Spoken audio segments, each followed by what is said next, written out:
Imagine un homme, un guerrier si redoutable que ses ennemis tremblaient en entendant son nom. Un général qui participa à des dizaines de batailles, sans jamais en perdre une seule.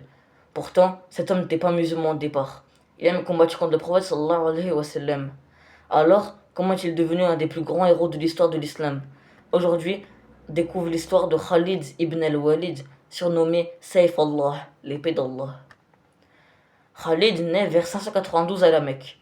Il appartient au clan de Banu Makhzoum, l'un des plus puissants de Quraysh. Son père al-Walid ibn al-Mukhira est un chef influent et riche.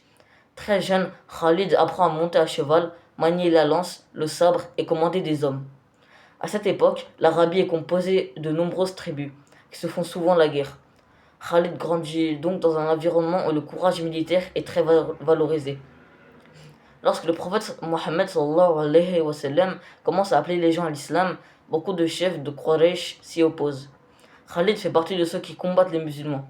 En 625, lors de la bataille d'Uhud, il est encore polythéiste. Au début de la bataille, les musulmans prennent l'avantage.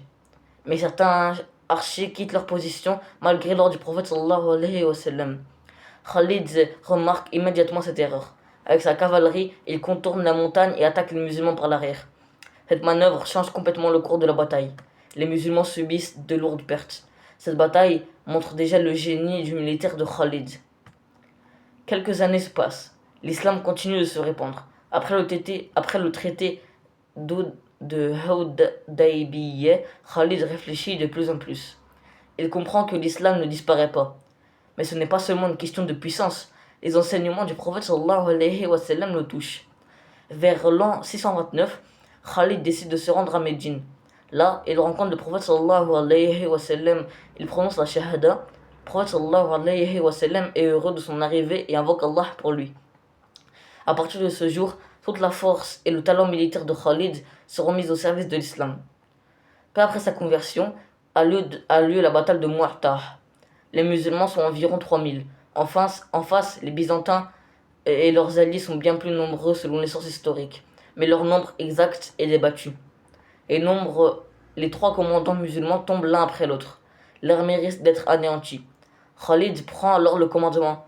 Pendant la nuit, il réorganise complètement les troupes. Le lendemain, il fait croire à l'ennemi que des renforts sont arrivés. Grâce à cette stratégie, il parvient à sauver une grande partie de l'armée musulmane. Après cette bataille, le prophète alayhi salatu wassalam lui donne le surnom de Saif Allah al-Masloul, l'épée dégainée d'Allah, les grandes conquêtes. Après la mort du prophète sallallahu alayhi wa sallam, le premier calife Abu Bakr anhu, confie à Khalid plusieurs campagnes militaires.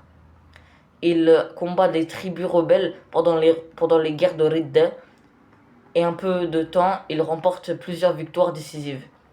Puis il est envoyé en Irak, où il affronte l'empire sassanide. Ensuite, il rejoint la Syrie pour combattre l'empire byzantin. Ses déplacements sont rapides, ses attaques surprenantes et ses décisions audacieuses. Ses soldats lui font une grande confiance. La bataille de Yarmouk. En 636, les Byzantins rassemblent une immense armée. Les musulmans sont moins nombreux. Beaucoup pensent qu'ils vont perdre. Khalid organise les troupes avec précision. Il utilise la cavalerie pour frapper les points faibles de l'ennemi. Pendant plusieurs jours, les combats sont très violents. Finalement, l'armée byzantine est mise en déroute. La bataille de Yarmouk est considérée comme l'une des plus grandes victoires de l'histoire militaire. Elle ouvre la voie à la conquête de la Syrie. Un commandant remplacé. Peu après, le calife Omar ibn Khattab décide de remplacer Khalid à la tête de l'armée. Pourquoi? Non parce qu'il avait échoué, au contraire. Selon les récits historiques, Omar craignait que les gens attribuent les victoires uniquement à Khalid au lieu de reconnaître qu'elles viennent avant tout par la volonté d'Allah subhanahu wa ta'ala. Khalid accepte ses décisions sans se révolter. Il continue de servir comme simple soldat. Cette attitude montre son humilité. Sa mort. Vers 642, Khalid tombe malade à Homs en Syrie.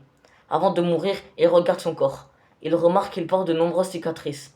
Il aurait dit, selon les récits rapportés, « Il n'y a pas un endroit de mon corps qui ne porte la trace d'un coup d'épée, de lance ou de flèche. Et pourtant, je meurs sur mon lit comme un chameau.